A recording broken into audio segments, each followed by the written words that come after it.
Λοιπόν, καλησπέρα σε όλους. Zdravko, Coach Dejan.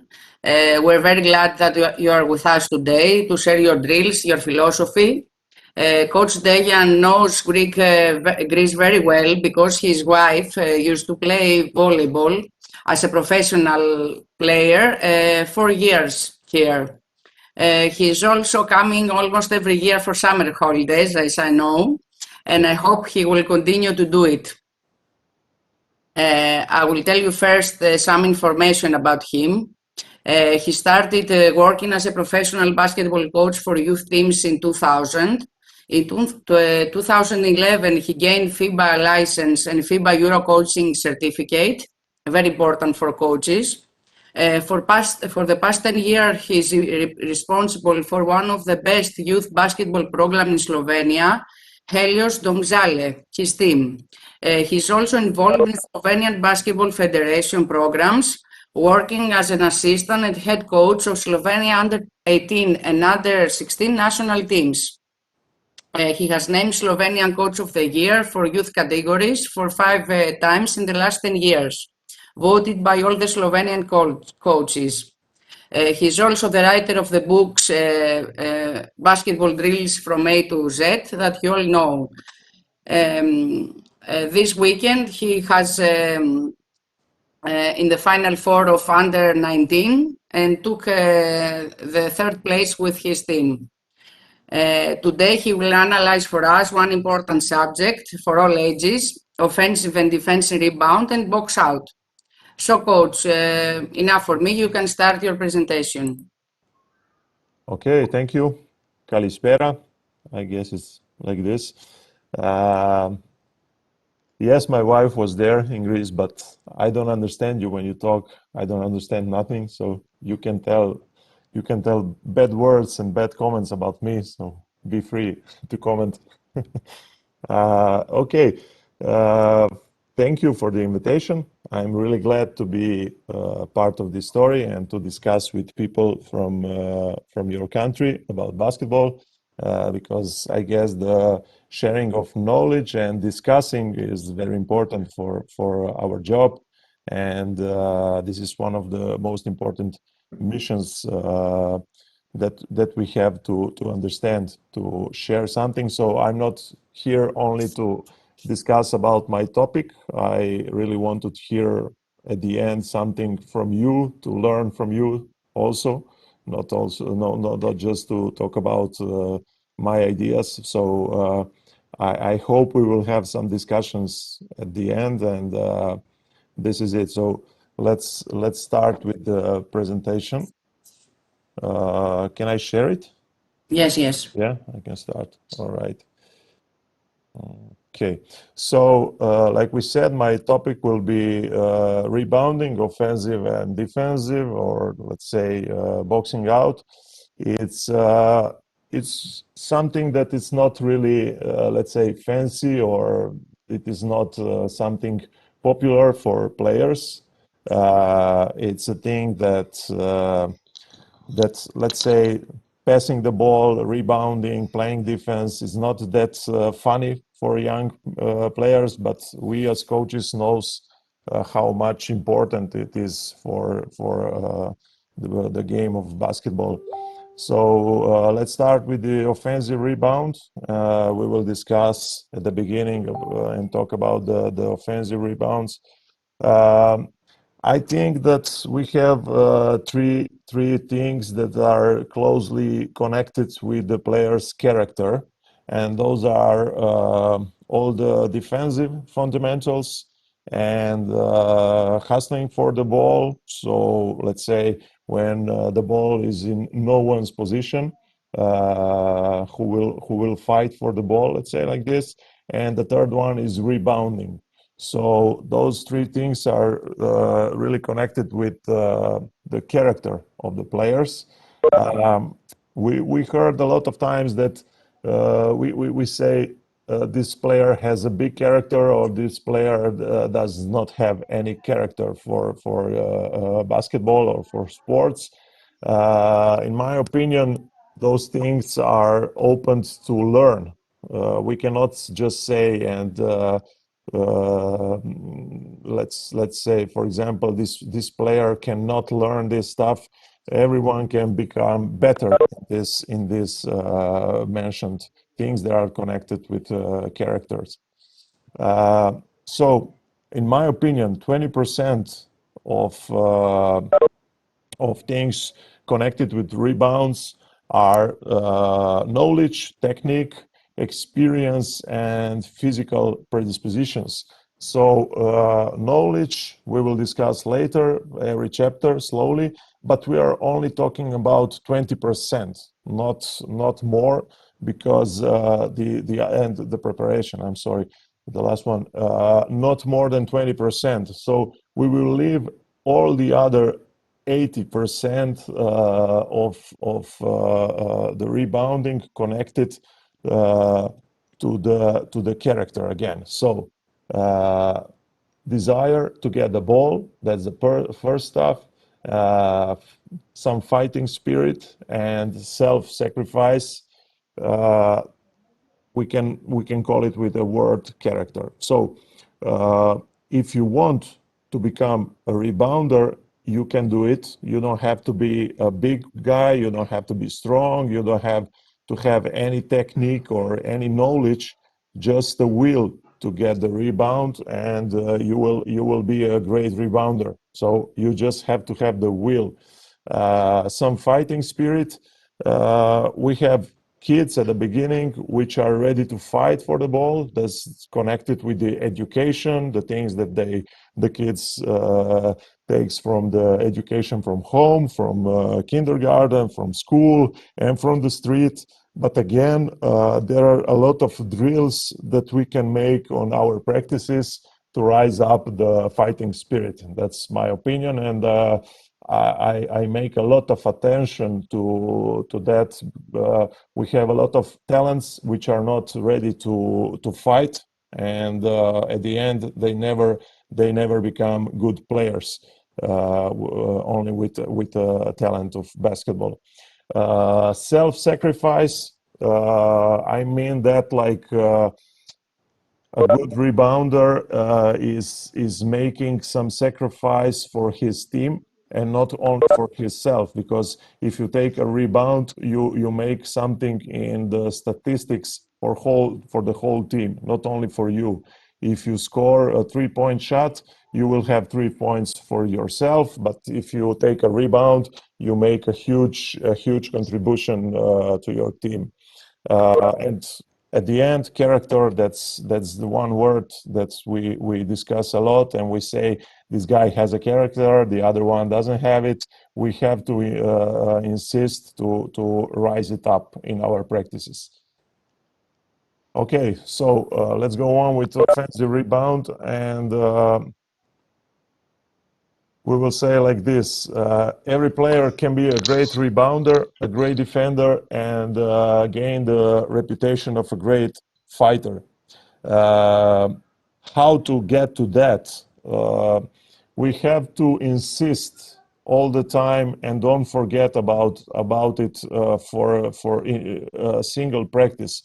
So all the time push our players and remind them how important it is to become a good rebounder, and how important is to be a great defender, and to gain the reputation of a great fighter.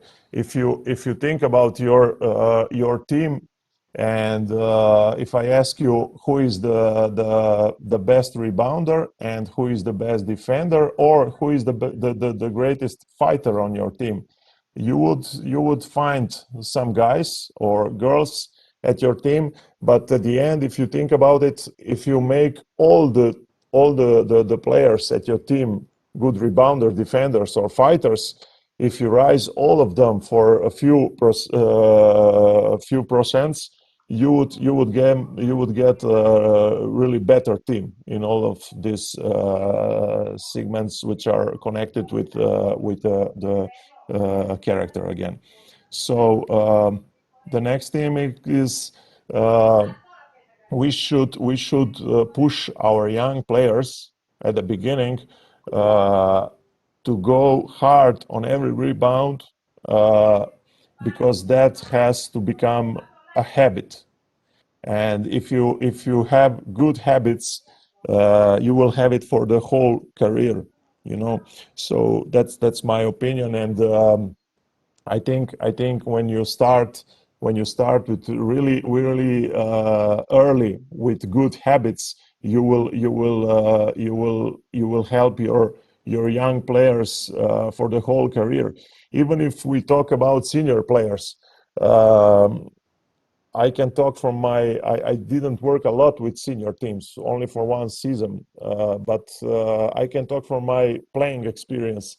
I met a lot of senior players who didn't have the habit for the rebounding, and they were coaching, pushing them and talking about this and showing them the video clips after the games, and then they changed the habit and they raised up their statistics in these segments, so they became better players. Another thing that we have to know, that's one of the hardest mission to produce a good rebounder, or to produce a good passer, or to make something that is not really fancy on the court, because that's not interesting. If you make a rebounding drill, all the kids will go like, oh, we don't want to do that, we want to play, we want to shoot, we want to play some let's say handicap games, we want to play 3-on-3, 5-on-5. Those drills are annoying. So we, like coaches, we have to create games which are good for developing rebounding, and that should be our mission, to make the things that are not really popular interesting for our players. Okay, let's go on. We have to give a big value to the rebound. That means we have to prize all the players who will go for the offensive rebound and defensive rebound, because the crowd, the people that are watching the game, sitting there on the crowds, they will not see a rebounder. They will not recognize this thing which is important for our team and for us like coaches. They will see a good shot, they will see a good assist, but they will not recognize a good rebounder. So we as coaches we have to get a big value to our team, to push all the team to recognize a good rebounder. And we will at this. I will stop with an example from Slovenia national team in 2017, when they took the gold medal. I talked to the assistant coach about how was the chemistry in the team, how did they make such a good and positive atmosphere in the team. So he gave me a great example. He said there was Gasper Vidmar, a big guy, which was boxing out two players at one time, and there was Anthony Randolph taking the rebound, making two dribbles, and passing the ball to, let's say, Klemen Prepelic, to a shooter. There was again this big guy, Gasper Vidmar, running to the other side, chasing for the ball.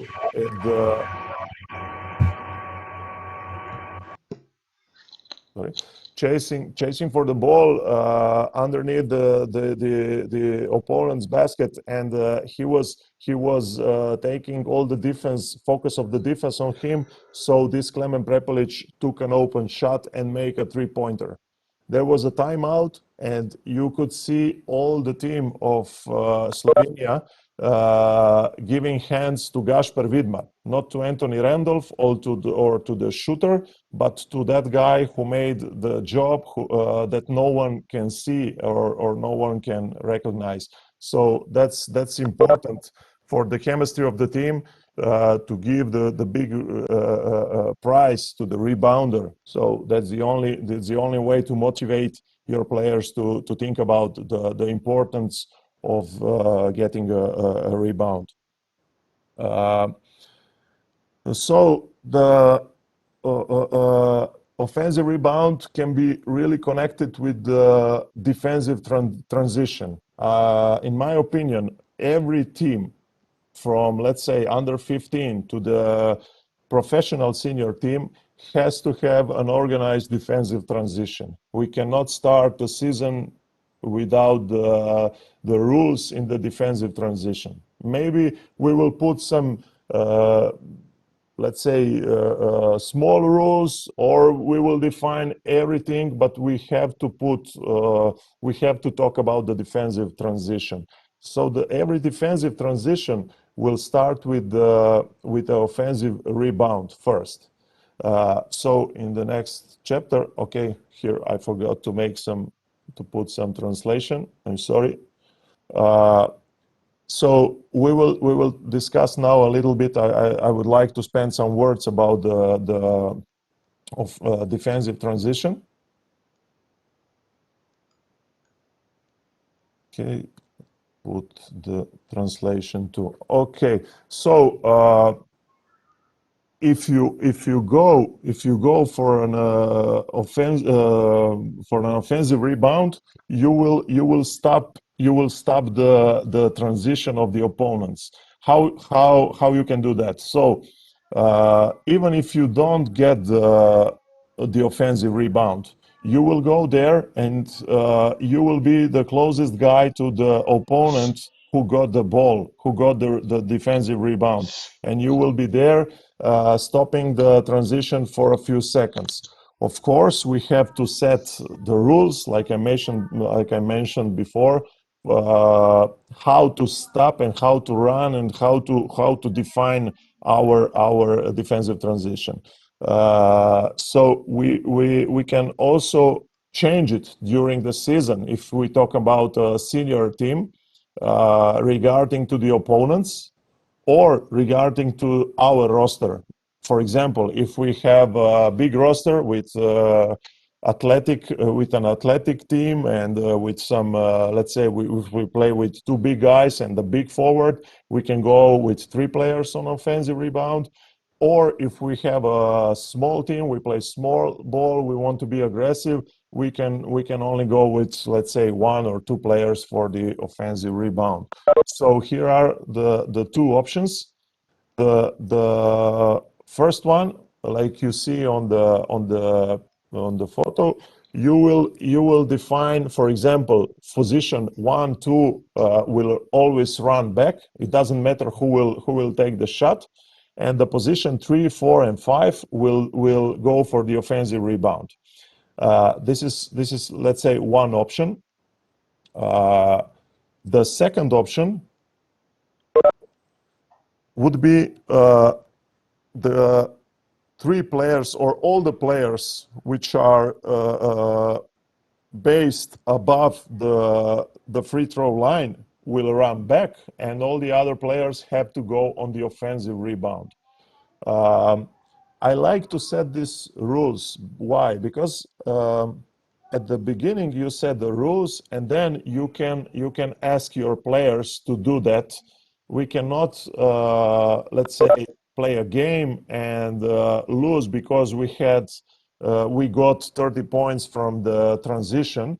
We have to have the rules, and then we go to our meeting room after the game. We watch the video, and for example, like on this photo, we can on every possession we can define. Okay, we made a shot, and we can define there was a free throw line. You didn't run back. You didn't go on the rebound, or for example, you can find always a player which will stand there and don't do nothing. That's the worst situation. He will not run back and he will not go for the offensive rebound. And that's the worst. But like I said, I like to put the rules, and then I can always ask from my players when I analyze my game, you didn't do your job, you have to do it better. And this is one little pressure for players, to remind them how important it is to go every time for the rebound, and who will have to run back to stop the transition of the opponent team. So that's an important strategy that I really don't want to start my season without these rules, because it takes a lot of time and a lot of attention to push your 3 or 2 players to go every time on the rebound. So that was a thing that I wanted to share with you about the defensive transition. Okay, let's go to some fundamentals about the offensive rebound. There are a few of them that we have to respect. So a player must be capable of predicting where the ball will go after a shot. So we know that there are a lot of analysis where the ball should go when it comes to a shot. We are talking about a missed shot. Not if we score, it doesn't matter. We just have to organize our defense. But in the moment of the missed shot, we have to be ready to predict where the ball will bounce or where it will go after a missed shot. So we have to check the ball's trajectory, the distance, angle, power, difficulty, and this is one thing that let's say it's really difficult, but it comes with the experience, and you will know your teammates, and for example, there will be one of your shooters at the team which has a big arc, and you know if he misses a shot, you will have a lot of time to check the rebound. Then you will find a shooter which has not an arc, the ball goes straight to the rim, and you will have to be ready for a long rebound, and you will have to check the moment of when the ball touches the rim. So again, it depends of the shooter, and when you know your teammates, it's coming much easier because you know the difference of different type of shootings of your teammates. So next things, let's say you have to understand the lows, the distance of the shot. Like I told you, if the ball will, if we have a shoot from a short or a long distance, if we have a shoot for 3 points or inside, then even if we have a guy inside the basket which is playing one-on-one and has a difficult shot, we have again to go to the offensive rebound, not to be clear like, okay, we pass the ball to the big guy and he will make a shot with 100%. There is no player in the world who scores all the time underneath the basket or outside. So all the time we have to organize the offensive rebound. Again, like I mentioned before, a lot of long shots will bounce in the opposite direction of the shooter. So that's one next chapter. If you, for example, if we shoot from one corner, the ball will bounce back to the shooter, or in a bigger percentage, it will go to the opposite side. So we have to predict all the time where the ball will go if we think about the preparation of the offensive rebound. Okay, let's go on. 4 like this. Okay, so next thing, we have to put ourselves, when we go to the offensive rebound, in a position which will be difficult for the defender to box out. So we now have 2 things: the moment of the shot, where we have to analyze what kind of shot are we watching to? Is it a long shot? Is it a corner shot, or a shot from the top, or from a big or short distance? And the second thing, where is the defender in front of us? So we will have to, let's say, we will have to respect these two rules for be in a good position to obtain a good rebound. And you will see later on a video clip some exercises where you will see how we can put a player in a position to analyze the arc of the shot and the position of the defender. So we will discuss it later on the video clips. Okay, when we understand where the ball will end up, we must move in that direction as fast as possible, because we don't want to get caught by the defender. And we will have to teach our players all the time that they have to insist to go to the rebound, even if we see that he will not get the rebound. Usually that happens when in defense you find a big guy, a strong athletic guy, and you go there and you say, okay, I cannot get this rebound, I won't go there. It's not important to get the rebound, it's important to be there and to try all the time. So if you try all the time, you will from 10 attempts you will get 2 or 3 rebounds if you play against a stronger opponent. But all the other possessions, you will be close to the defender who got the defensive rebound, and you will stop a little bit the outlet pass and the pass to the transition. So it's important to insist to go on every rebound.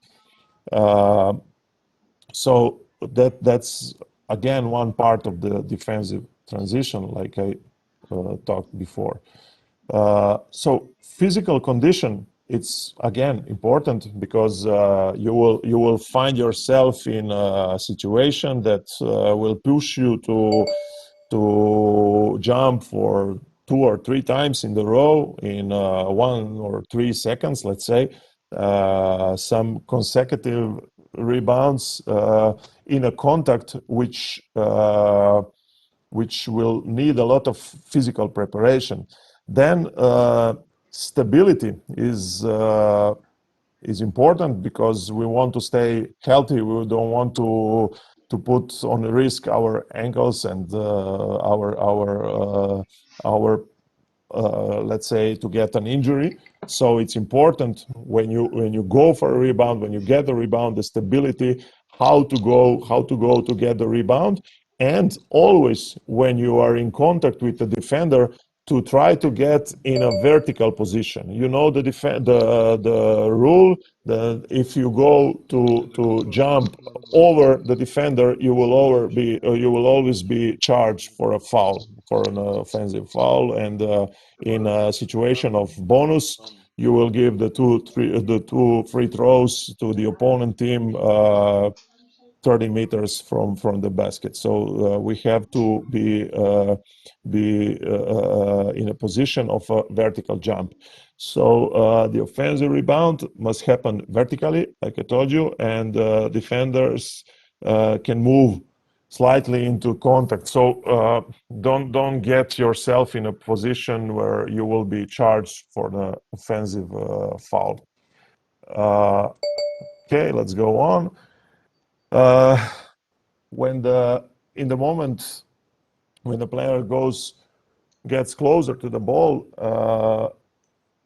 and gets the rebound, he has to prepare his hands. So I always teach players, for example, in a normal situation, in a column situation, on free throws, when the second free throw is happening, I always had big guys which made an offensive foul because they were pushing the defender, that they made the contact with their arms. So they have to flex their knees to make a good connection with the defender with their body and to raise their hands.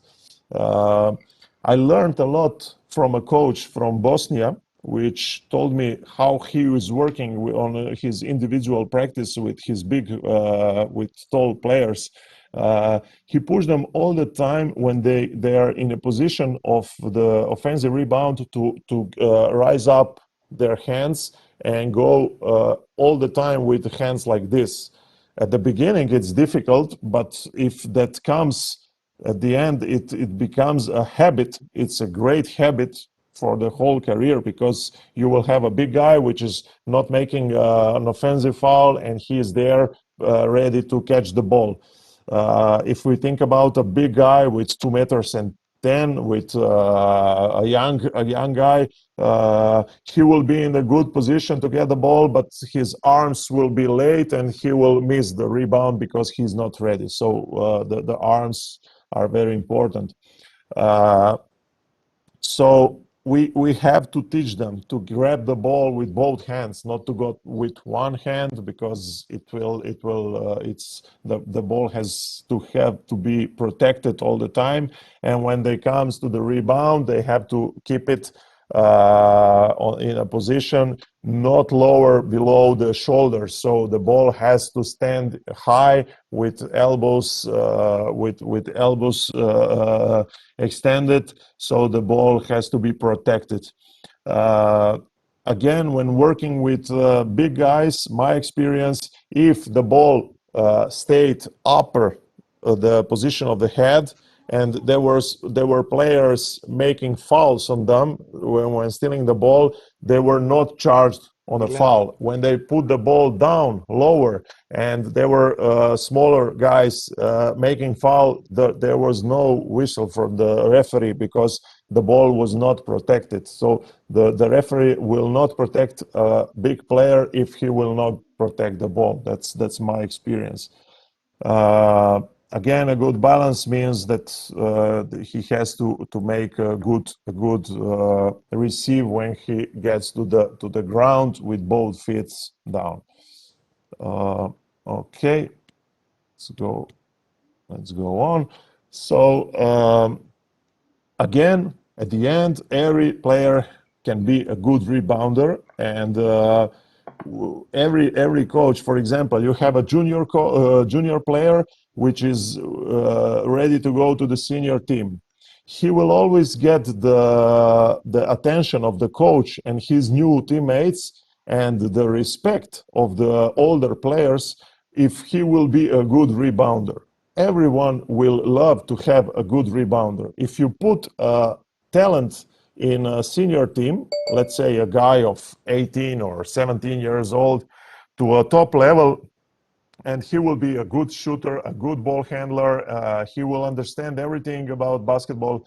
But if he will not be a rebounder, a fighter, a defender, the older teammates will never respect him. So this is one important lesson, or one important tip that we have to give to our players when they are going to an upper level.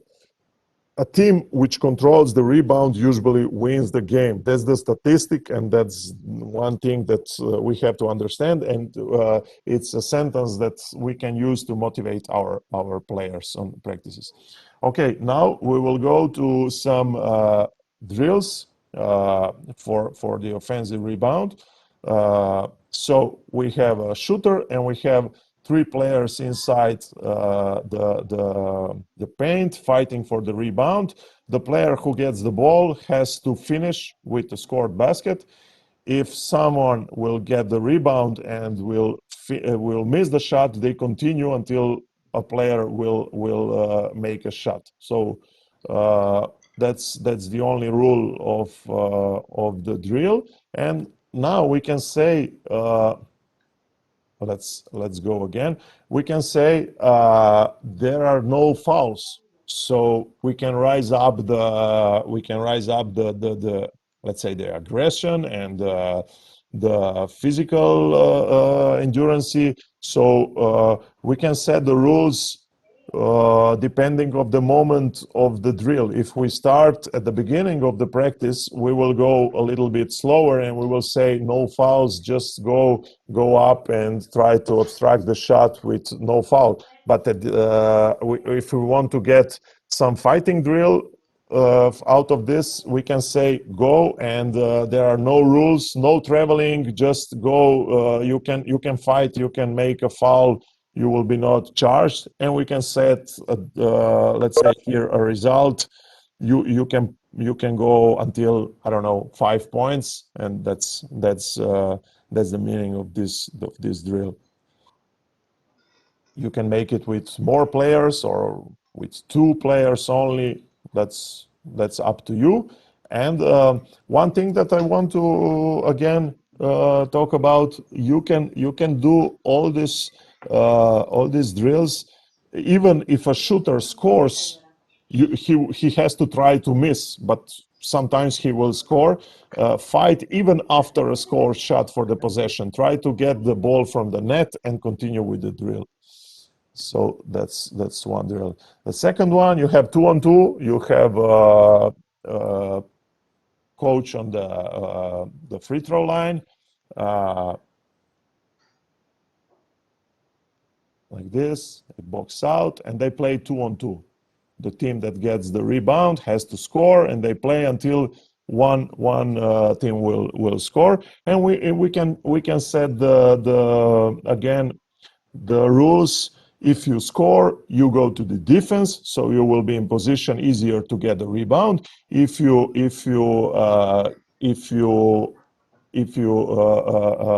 get the offensive rebound, you can get 2 points. If you get the defensive rebound, you can get 1 point. It's up to you to set the rules of the drill, and this is one thing that I like to use. Next one. Okay, sorry. We go like again 2-on-2, box out, rebound, pass back to the coach, and change possession. The team that gets the rebound gets the point, goes in defense, pass to the shooter, and that's it. That's me on the free throw. I'm really trying to miss the shot. I was a good shooter. Okay, don't be confused. You have to miss if you want to make a good practice. That's not that I cannot score. And sometimes it's not easy to miss a shot when you want to miss it. Again, you can go and you can choose your rules here. You can make it's really intense. You see the guys fighting all the time, and they made in this drill they made I don't know, 10 rebounds in 30 seconds. You can go with 3 teams or 4 teams, and they change possession. We have let's say one couple that will stay out of the drill to rest, and the two players, the 2 next couples will fight for the rebound. Okay, next one. These are really the fundamentals. So get the ball to the board, get the rebound, and make the outlet pass. I insist always, like I told you, get the ball with both hands. Get a good balance when you get to the floor. Don't get the ball low. Keep it up. Choose the right hand to make the outlet pass. And again, what is important?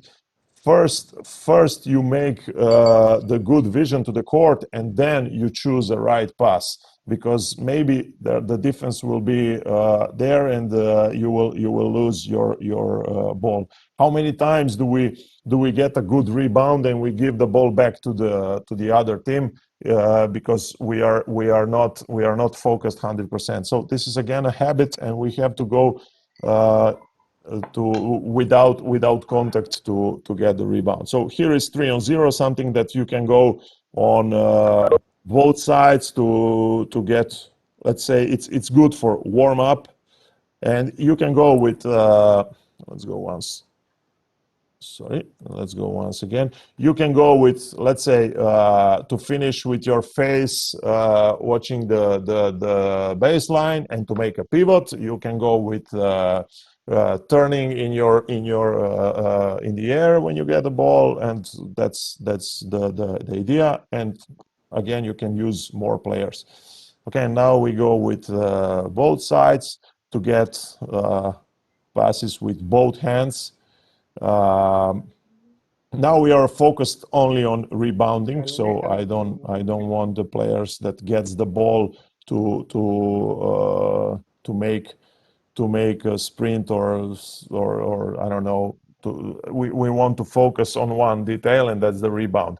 So if you can see in this drill, it's really a short clip, but you can see the guy which will have the possession, which will have the ball, will go to the opposite row. So in this way, you will go once on the left and once on the right side, and you will get the rebounding and passing on both sides. So this is once again a warm-up drill with these fundamentals, the timing of the rebound, choosing the right hand, and keeping the ball up.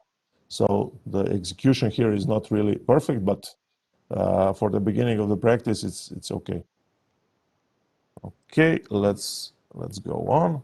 And now we have, like I mentioned before, we will have the shot, and we will have in this drill, we will have the offensive player will have to go without watching the shooter. He will have to find out where the ball will bounce and fight for the rebound with the defensive player. The defender is not aggressive here. He only stands there and makes the box out, but we want to add this moment. So at the moment of the rebound, oh, sorry. My bad. In the moment of the rebound, we want this player to get in good balance, to pass as soon as possible, and to react to the transition, to start running to the middle of the court. Just few first steps to make this reaction, because a lot of time you find a big guy which is getting the rebound, passing the ball, and staying there for 2 or 3 seconds with no reason. If we find a good athlete which is able to make an outlet pass and sprint to the other side, we will have a better transition. So here the defender is passive. He only stands in between just to make a little bit of confusion, and the offensive player has to go up with hands up and to get the rebound. These guys here are under 17, just to understand the age. Okay, and we can go. So later on, we can go with a boxing out drill, and we will say to the defender, be more aggressive and try to push him, or let's say your mission is to let the ball bounce 2 or 3 times on the floor. So we will talk about that later on the boxing out situation. Okay, here we put a defender, one guy which will pass the ball on the board, and we put one defender in between. So again, the offensive player has to grab the rebound, pass, and get the ball in the contact. So here the mission of the defender is only to help, just to put some contact. And in this case, we change the defender, let's say every four passes.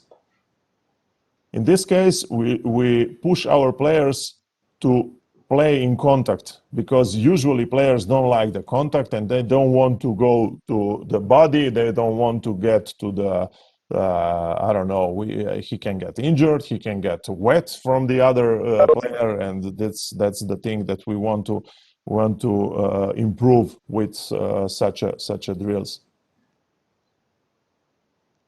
Okay, let's go on. So now we have something from transition, again, warming up. Instead of just shooting from transition, we can add this to have some contact and fight for the ball. This is not really a good execution of the drill, but it's important to understand what I wanted to show. So a few passes, a shoot from the middle, and 2 guys which are fighting for the offensive rebound. And we can organize the things that, so if we want to work on the shoot from the transition, we always have some free players which are which are useless. We can organize something to fight for the rebound, and that will be more usual at the end of the day. So now we have a shoot from the other side, and here we have a box out and the offensive rebound. Again, a warm-up drill from the transition shot, for a transition shot, and boxing out and offensive rebound drill. So this is the idea, and you can adapt it to your shooting drill. Here is an old school drill. You all know it. You can do it on one basket or on two baskets with two rows, one on one side, the other on the other side. When I was a kid, they used this drill to punish us. When we made something wrong or we lost a game or something, we were running like up and down for, I don't know, 5 minutes. It was really, it was hard. But what's the meaning of this drill? The timing of the rebound, to understand when to jump to get the ball on the highest point when the ball gets to the board. So my generation or even older people will understand this punishment. Some of you will remember these drills. They don't use it anymore, but there were some coaches which were destroying us with these drills on both baskets. This is a soft version, only running above the middle. Okay.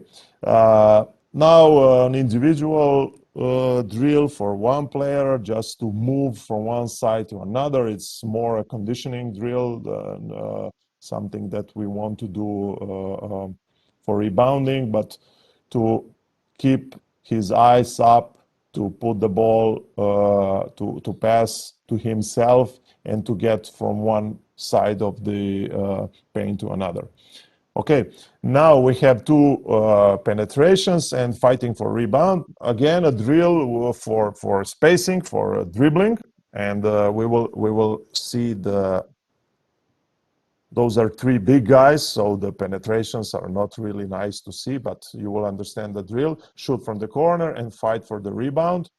Then they organize, they run to the starting points, and they go on. So it's one drill, let's say, for with two penetration, with some spacing, shot, and then we include the offensive or defensive rebound. Okay, once again. So this is just to understand that every drill you use, you can finish it not only with a shot, but every time you can add the offensive rebound. Now, next thing, we put two cones. I hope you will see them because of the color, they're yellow. We put the cones and the offensive rebounder has to run on left or on the right side of the cone. He has to decide where to run. So this is the first option. He will think about the shot. So if we shoot from 45 degrees, the ball will go to the opposite side. So it's better to go on the lower cone. Okay, and every time, even if they score the shot, take the ball, grab the ball, pass it, and continue with the drill. So this is the first option. The next one, we put the defender, which will show one of the cones, and the offensive rebounder will have to go to the opposite side. So now, if you remember, I spoke before, you have to watch the shooter and you have to watch the defensive player, which will try to, let's say, to box you out. So this is the idea, to run to one side and to read and react to the other, and try to go to the rebound. And again, I insist, even if they score the shot, they score everything here. It's amazing.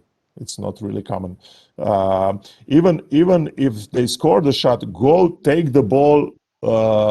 I want to fight until the end. So that's the idea of this drill. And now the third option, the defender, which will not be aggressive here, he will stand in the middle of two cones, and the offensive player will have to go through two cones to get the rebound. So that's the next option here. Like I told you, the defender is not aggressive now, but you can put him to be more aggressive, to get really in a situation of fighting and watching the let's say the arc of the ball, and to understand where the ball will go after the missed shot. Okay, that was it. So let's go on with box out with some defense. Again, in order to get a defensive rebound, the defender has to have a good position, and to understand what is to get the defensive rebound, to box someone or to get the rebound, or only to go to get the rebound. So let's say an optimal position for a defender is to stay between the offensive player and the basket. So that's the position that will allow you to box out. If you are late, if you are not in a good balance in defense, you will not be able to box out. So that's the best position for the box out. Okay, so I'll wait a little bit to let you read the translation. Okay, let's go on. I will put like this to read the Greek version. Okay, so there are two methods, like I told you. First one, to box out, means to get the contact with the offensive player, and the second one, to make a quick contact, just to touch the offensive player and to grab the defensive rebound. That depends on the let's say the body that you find on the opposite side, if you are a good athlete, and if you again can read where the ball will bounce after a missed shot. Okay, let's go on quickly. I really want to discuss everything with the drills and the videos. Okay, so there are three most common techniques. The first one with the back to the offensive player. So after the shot, the defender stands in front of the offensive player and disables him to go to the basket. This is something ideal, which never happens. Maybe it happens on the free throw.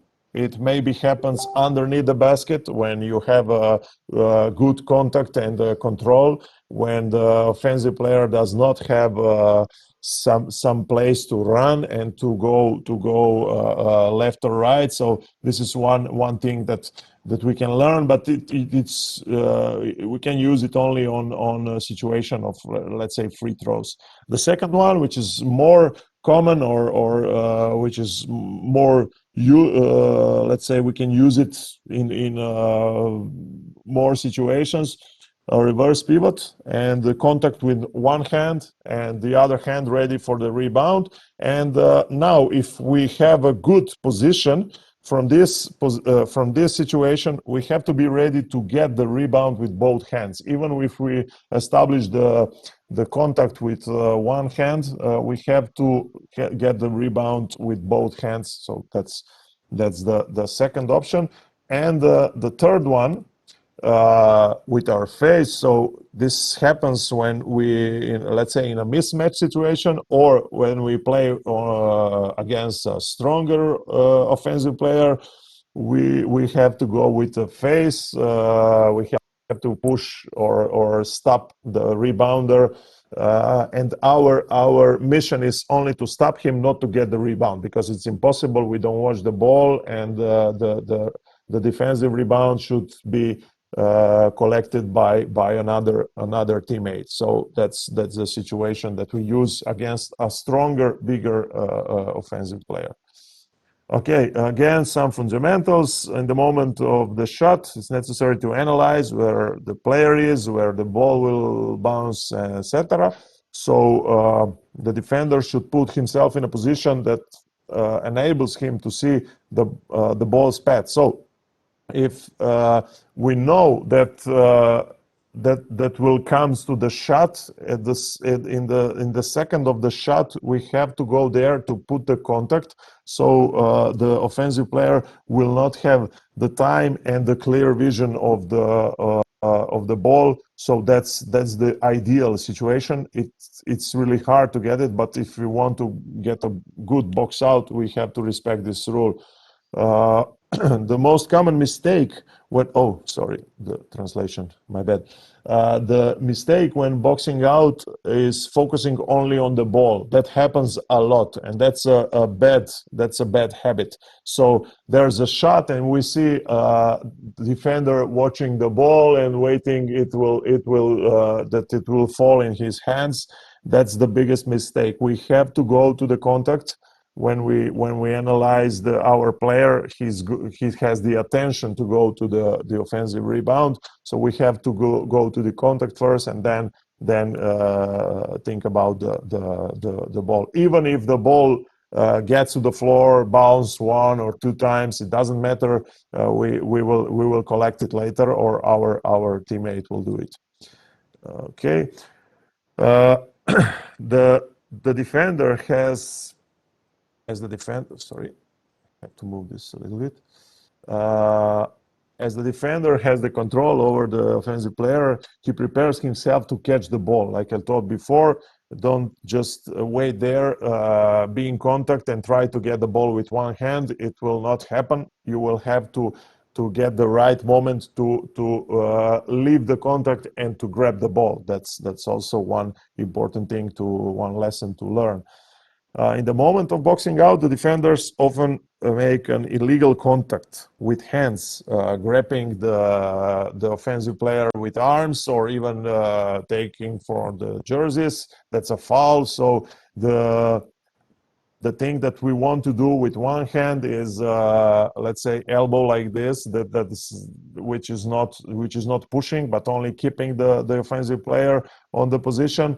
And if we go with our back to, I call it, keep him between your elbows like this, not grab him with hands. So that will be charged like a foul. Then again, players must have the habit of catching the ball with both hands. Again, like in offense, in defense is the same, not with one. And players should protect the ball to avoid allowing it be, like I said before, for the rebound, offensive and defensive. When we get the ball, don't put it down, don't put it too much up. So get the ball protected with elbows extended. So that's with elbows high, and you will protect the ball. So that's the same rule like we mentioned before. Okay.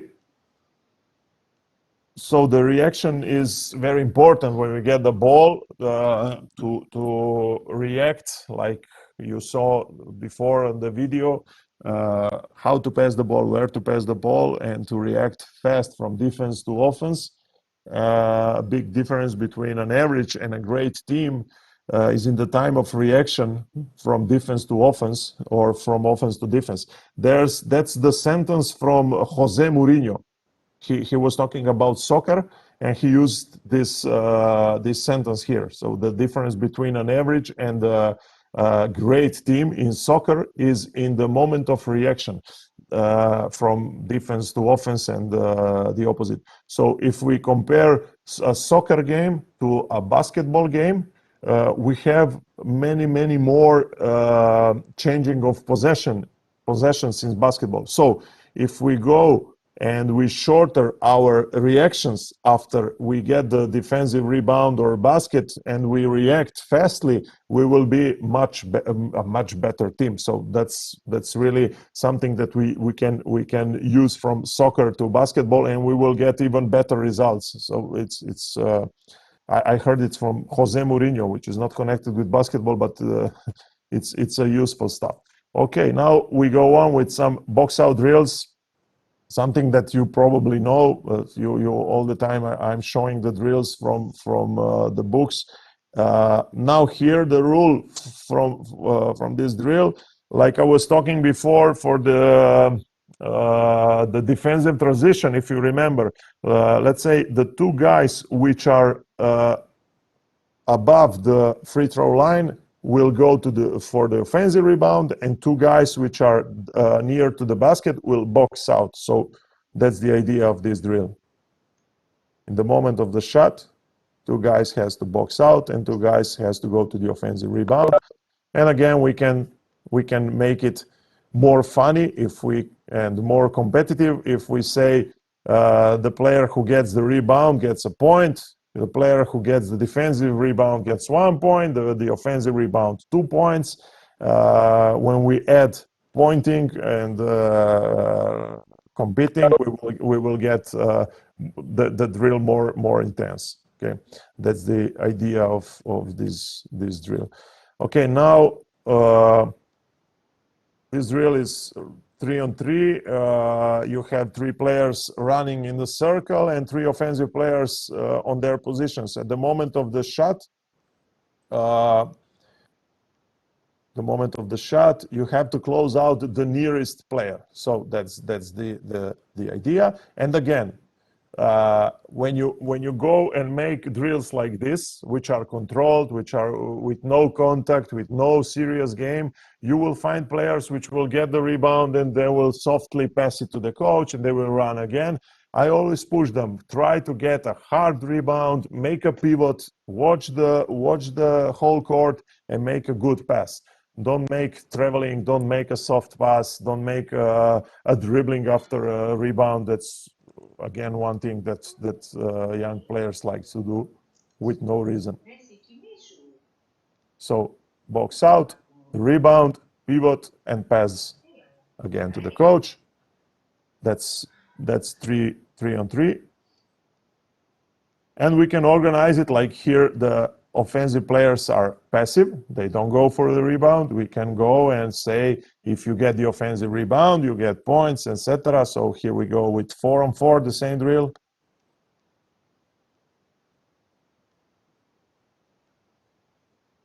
Rebound, pivot, watching the court, pass. That's important, and it's important like in everything in defense. I didn't mention it, but it's important. You all know it, and it's one biggest issue for us coaches, the communication in defense. That's the hardest thing to learn. So every defensive drill that you make, you have to put something some rules to players to communicate. So let's say in this drill, they all have to yell shoot, box out, and the name of their player.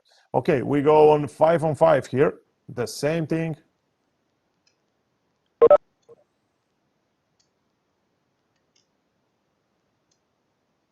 Okay, box out, rebound, and pass. That was a good example. So including the communication all the time, it will rise up this habit. But my experience, you can tell me at the end, it's one of the hardest things to move on every level, or in under 15, or even with senior teams.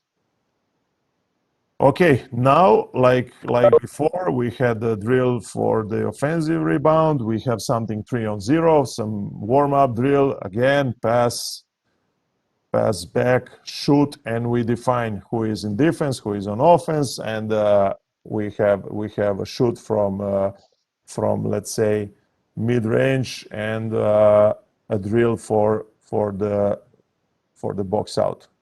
And again, rebound. This guy didn't really fight for the rebound. He has to go there. He has to grab it to pass it, and that's important. Okay, now without the ball, something for the balance, and you see the hands raised up. That's the thing that I use a lot, especially for the big guys. So the rule here is push him out of the area of this circle. On the coach's sign, they start and they push each other without using their hands, only with the balance, and they collect points for every let's say every time they push a player out of the circle. So you will see the reaction here. We have no volume. When a coach says go, they will start, let's say go, and they will start pushing each other out. So here we have two guards, and it takes, I don't know, 6 seconds to get one out of the area. When you have two big guys, usually it finishes in 1 second. One will fall out of the circle in a second. But if you go and work it a lot of this exercises like this, you will have better results at the end, and much more energy in fighting for the rebound. Okay, let's go on with another one. Now we have two offensive players on the elbow position, one defender in the middle, and one passer. He will pass to one player, and the player catch the ball and shoot, and the other player will go for the rebound, so the defender has to box out the player without the ball. That's the rule of the drill. Like this, okay? And now, like you saw, we will go once again. The rule is let the ball touches the floor for 2 or 3 times. You can set the rules to make a better contact. Now we have 2 contacts before you get the ball. So that's one more thing that you can use in boxing out drills. Box out, let the ball bounce, protect the area without touching the ball, and after 2 times you get the ball. Okay, now if you analyze, we are talking about some rules, and to go with no charging of the referee. You will see the hands of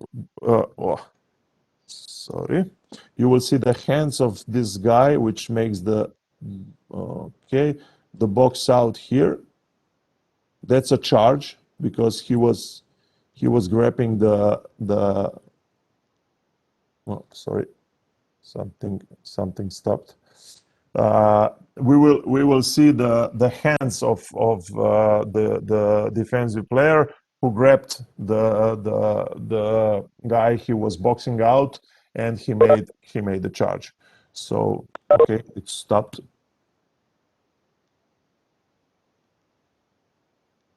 Sorry.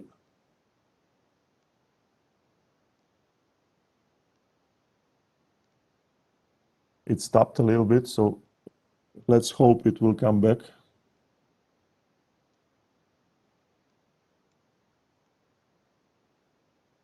Now we can make a question in the time this PowerPoint will run up again.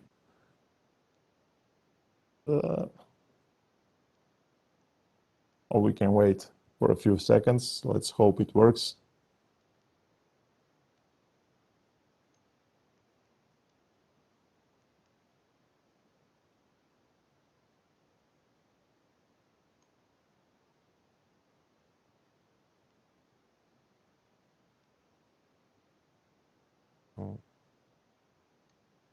Okay.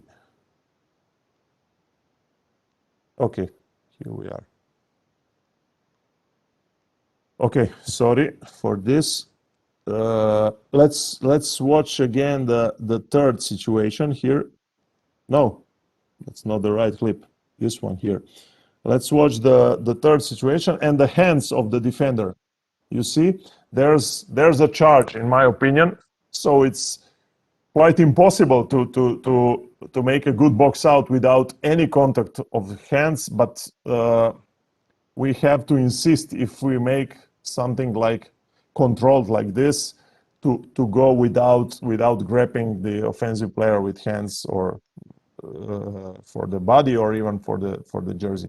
Okay, now we will have something like boxing out from the let's say from the help side position. So here the coach will make dribbling, the penetration. The guy in the middle, the defensive player, will try to help. And in the moment of the shot, he has to go back and to box out the his player. Okay, so help in the moment of the shot, get the rebound. That's one thing which is maybe the most important in the rotation of the defense, in the moment of helping, recovering, etc. It's quite impossible to make the box out. That's one thing that it's really not possible to do. But if we insist with drills like this, maybe we will do some better results on the game. So help in the moment of the shot, get back and box out. That's one idea of this drill. Okay. So that was it about the presentation and about let's say the things that I wanted to present and to discuss with you about the rebound. The topic is quite annoying. It's annoying for our players and it's annoying to talk about it, but we as coaches have to understand all the rules and have to push our players to think about the rebounding and think about the importance of this element in our game. And I will give you another example. Working with young big guys, it's hard to motivate them. It's hard to get the right motivation because they are late with their physical growing, they're late with mental development in comparing to let's say some guards which will grow faster, which will develop all the skills, and physical and mental development will happen faster. So I guess one good motivation for a big guy is not you will get 10 minutes on the court, try to score, or he will think about it. I'm going to the court, I'm going to play the game, and I will be happy if I score 10 points. I give him totally different, let's say, motivation. Get 2 offensive rebound and 3 defensive rebound, and you will be the MVP of this game in your 10 minutes. That's a motivation which is more real, or more, let's say, something that he will get during a game if we try to, or if we give him something like go and score a 3-pointer, make 3 penetrations. It will not be a good motivation. So giving them for a motivation a statistical element like rebound, or like I don't know, block shot or something like this, it's for a big guy, it's a better motivation. So this is it, and I would really like to explain something about these drills, or if you have some questions about anything. I was talking here a lot, so if you have something to discuss, I'll be happy to answer to you. Okay, we can proceed with the questions.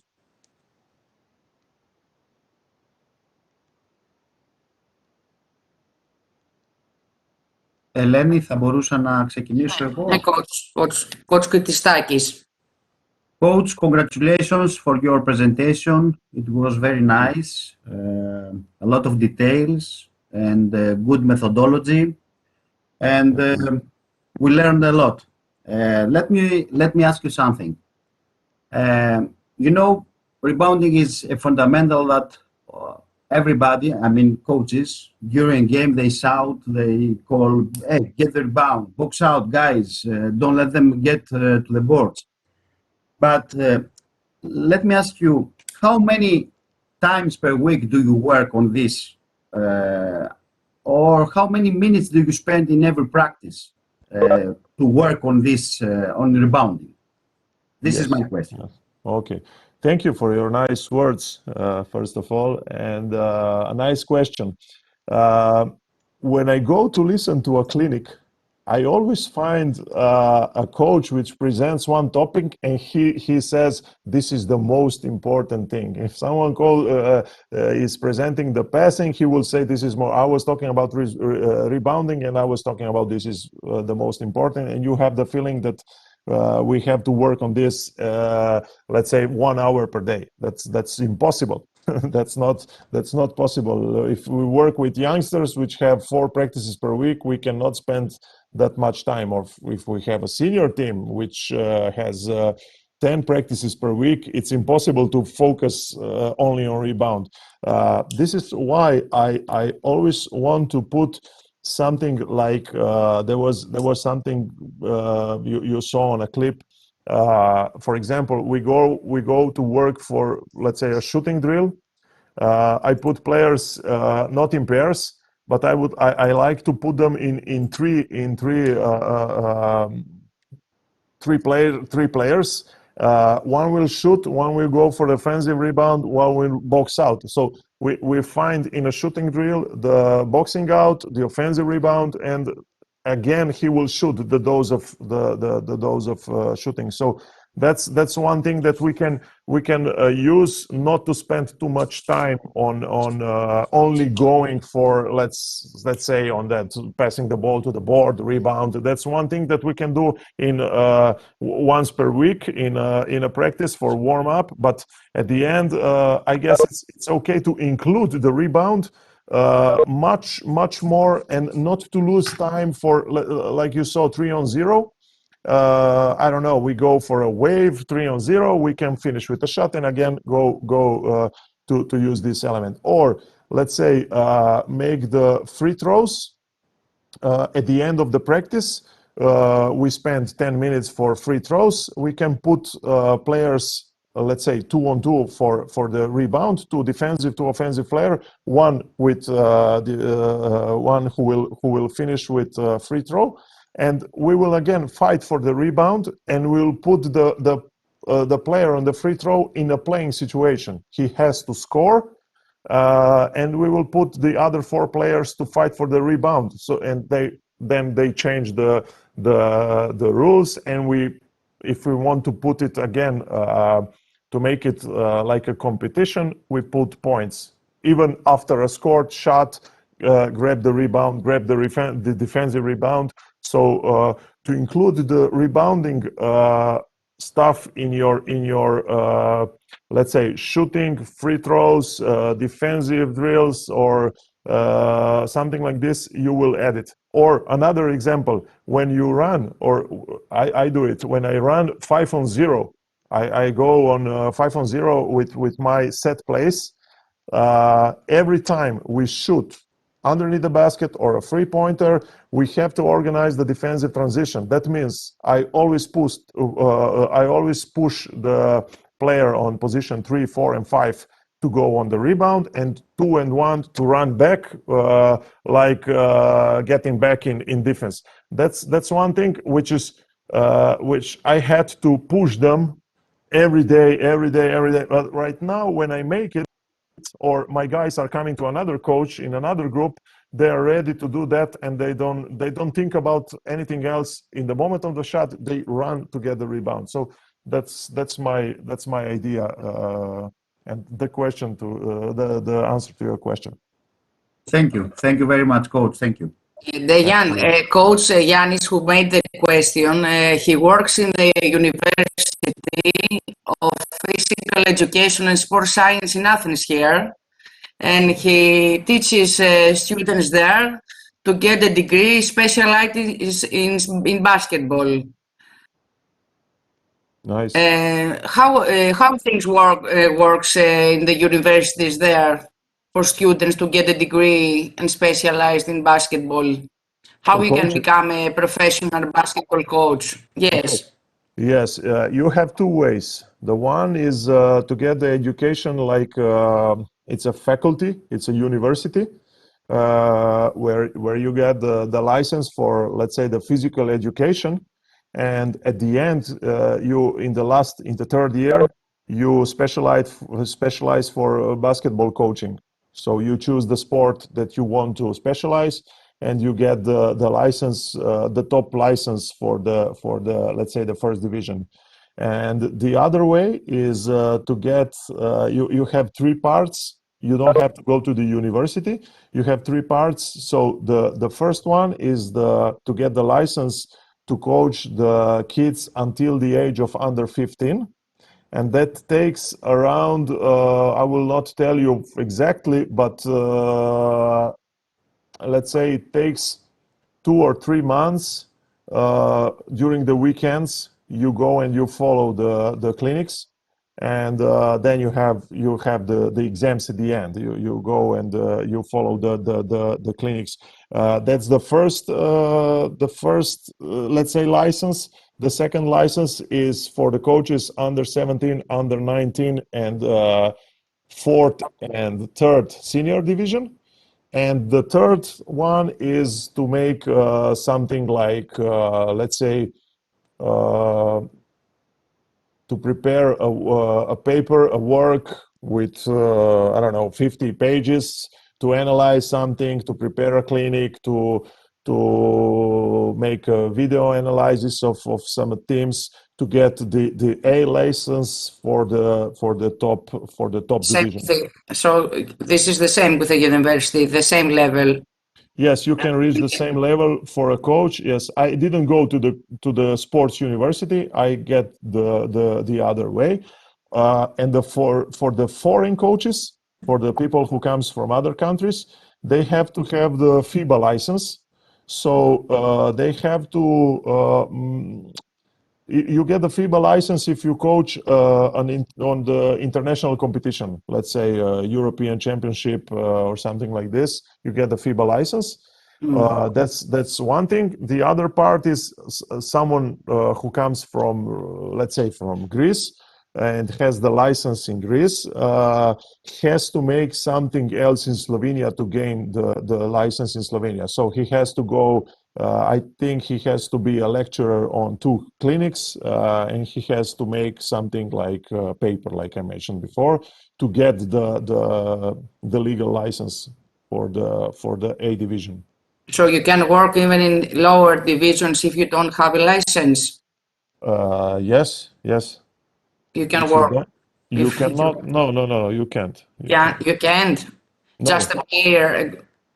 No, you have a temporary license, but it takes, you can have it for a half year or let's say for half season, and they push you to finish the license. So if you don't have it, you cannot, it's let's say it's illegal. The government controls that, and if you don't have the right license, you cannot work with the team on the level. Okay, thank you. Thank you. Lenny, Coach Kostopoulos Yes. has a question. Coach Kostopoulos, can you hear us?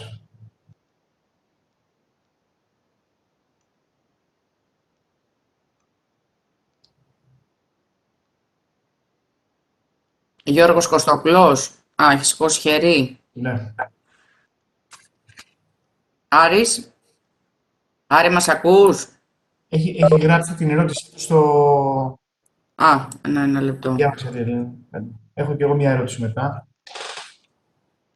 Να κάνω εγώ πρώτα την ερώτηση. Ναι, εδώ εγώ για τον Άρη μετά. Coach, first of all, thank you very much for the excellent presentation. We have created this group to improve our knowledge, and today we have learned many important things. My question is, what is the difference and the difficulties, of course, in teaching rebound between small ages and men's or women's teams? Okay, thanks again for your words. It means a lot to me. Thank you. I really appreciate it. Let's say the biggest difference from kids to a senior team is with kids we have the learning lesson, and with a senior team we can put rules they have to respect. That's my experience. So I can ask from a professional player, you have to go to the rebound. You have to do that. That's your job. So that's the biggest difference. When teaching young kids, like I mentioned at the beginning, it's our responsibility, like coaches, to get to the kids the habit of the rebound. So if we don't do that, they will not have it. They will. I mean, if you're let's say a big guy and you don't go for a rebound every time, you have a bad habit.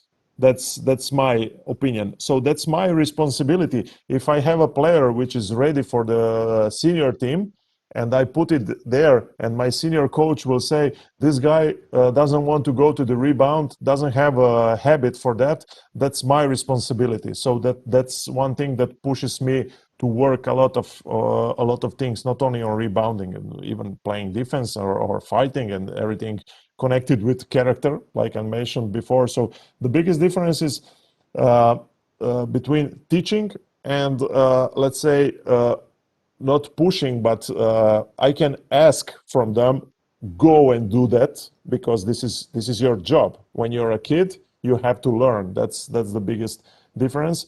But like I said before, if you are a senior player and you have, let's say, 25 years, if you are smart, you will listen to your coach. If he will say your salary today is like this, if you become a better rebounder, your salary will be higher next season, because your statistics will be better, and a coach will try to get you in his team because you are good, you are a better rebounder that you used to be. So if we have a smart player, he will understand. If we don't have smart players, they will never change it.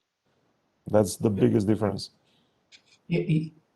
One question you said before, everyone want to have a good rebounder in his team. Very, very correct. If you had to choose, what would you prefer to have in your team? A very good defender rebounder or two very good offensive rebounder?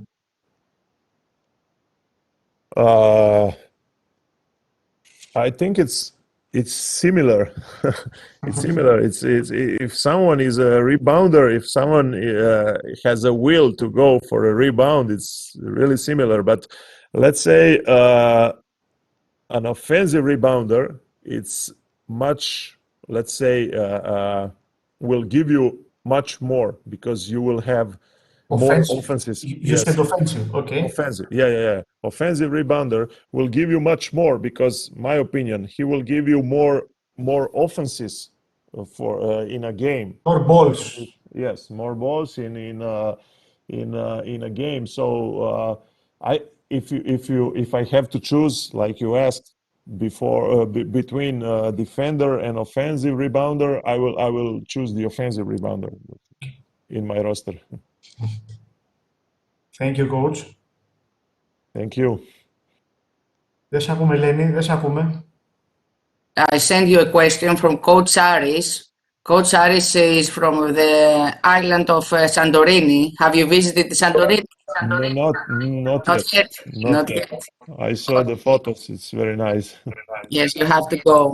Aren't you worried that injuries like Spain tackles occur more often in rebound drills? Especially in the very first drill you showed us, with 3 players going for the offensive rebounds, I guess injuries are a little more common than usual. Yes. Very good question, and I have to admit that I was thinking about this a lot, and I spend a lot of time talking about this with my conditioning preparation coaches. So now my idea is like, you have to understand that you have to put the drill in the right timing of your practice. After the warm-up, when the players are warm, not at the beginning, not at the end, when the focus is not 100%. So I think you have to make the right sequences on your practicing plan. It's very important. So next thing, if your players understand how to get to the floor after a rebound with both feet on the ground, they will not be afraid of injuries, and at the end we will find this situation during a game. If we don't want to do it during our practices, the injuries will happen later on our games. So that's my idea.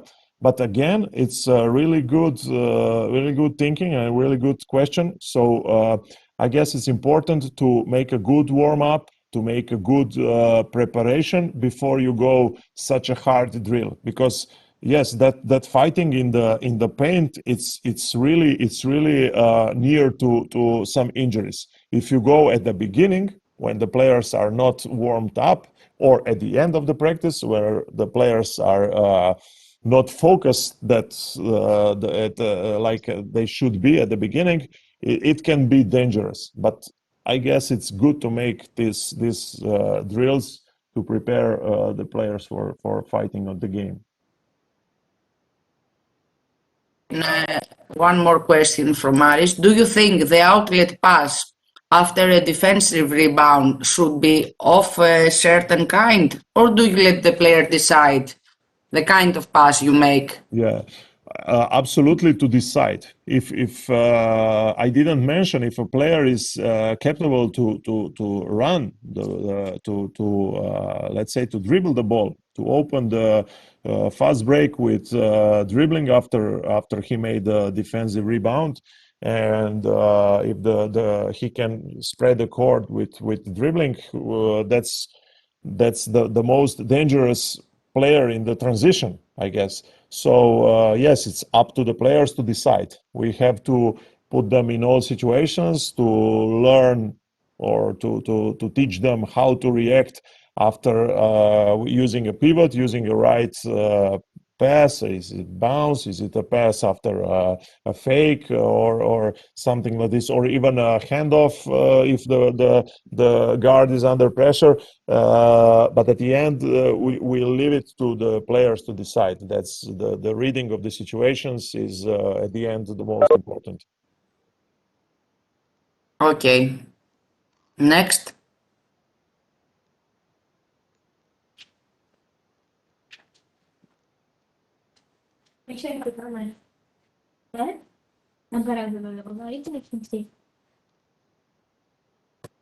Νομίζω δεν έχουμε άλλη ερώτηση.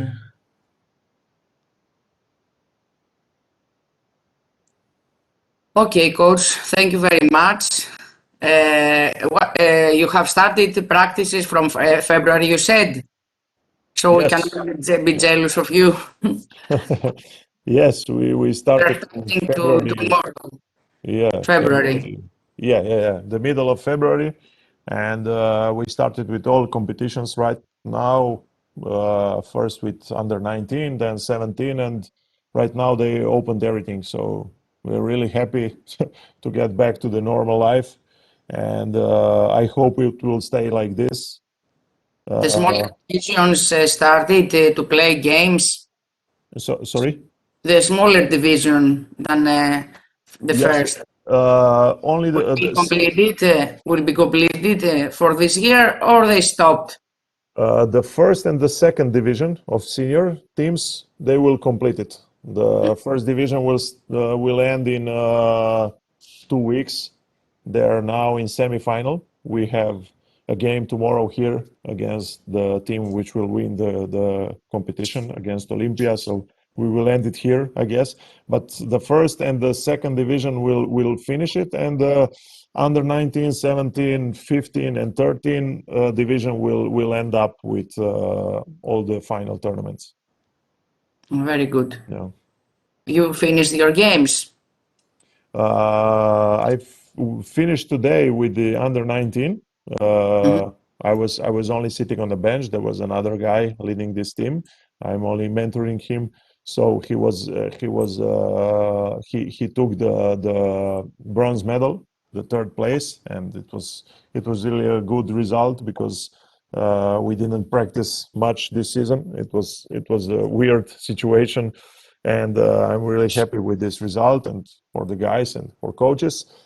And now I will proceed with under 17, the team that I'm coaching, and we have 4 games in the top division, fighting for the final 4, and we will play the final 4. I guess we should play it. We should reach it in the middle of the June 15. There the athletes get bonus to get in the universities from if they are first, second. Yeah, we have some. We call it like categorization or something like this. I don't know if I translate it really well.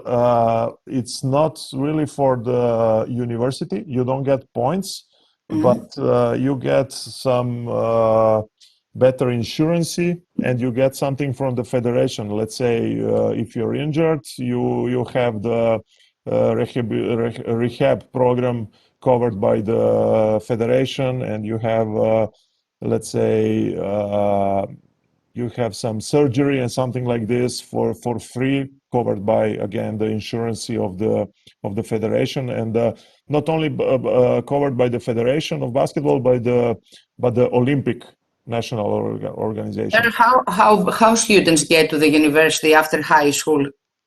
What is they take exams? Yes. After the high school, they all take exams, and there are some university with limitations. With you have to collect points at the end. Some of there are not, so you can go there. So how can an athlete 17 or 18 who works in a high-level basketball be a good student also? Honestly, it's quite impossible. It takes a lot of time. I can speak from my experience. I was finishing my university, which should take 3 years. I took 7 years to finish it. I'm not really proud of that, but it was impossible because I had practices twice per day. I was playing and I was starting with coaching also when I was young. So it was really hard, but I had the motivation to finish it. And I done it, but a lot of athletes doesn't finish it, and they push themselves to make a basketball career, and at the end they finish playing at the age of 32, 35 years old, and they didn't finish any school, they didn't earn $1 million, and they will try to live a normal life. That's really hard. So my mission, like a youth coach, is to let the players understand the importance of the education. So to push them to finish the high school and to go to a university. Okay, they can play basketball if they are great talents or potential, but to keep going to the university, to keep getting the education as much as they can. That's my mission, like a youth coach. Okay. So where are you coming to Greece? Oh, this summer, I guess it won't happen because of all the rules, but I'm not sure anymore. My wife is pushing me all the time. She loves Greece, so it will be my wife will decide. So I'm not the right. I have no right to choose. That's the Yeah, but we will wait for the rules, and we will see. Maybe we will come again this summer.